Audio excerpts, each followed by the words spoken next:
人様のご企画です。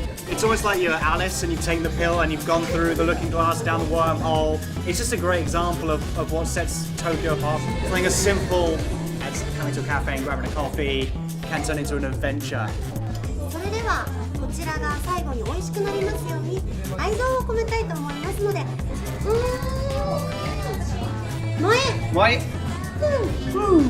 い、美味しくなりました。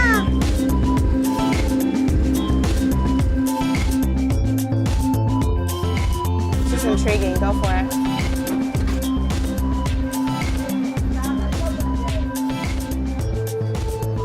What is an afterkick to that?